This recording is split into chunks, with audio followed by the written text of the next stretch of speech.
Hello दोस्तों, welcome to our YouTube channel. More information subscribe our channel. आज मैं आप लोगों के लिए लेके आया हूँ स्नेक डेंजरस वीडियो।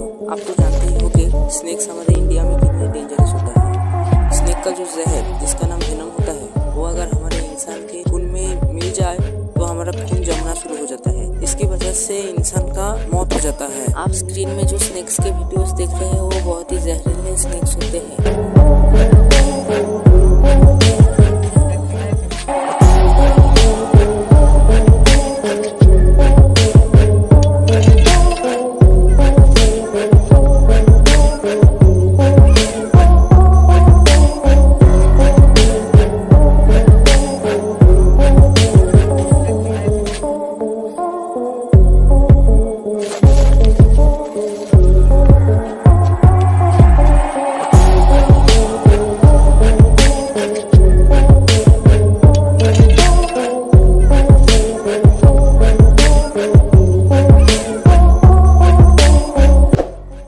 ऐसी ही जानकारी के लिए subscribe our channel and press the bell icon.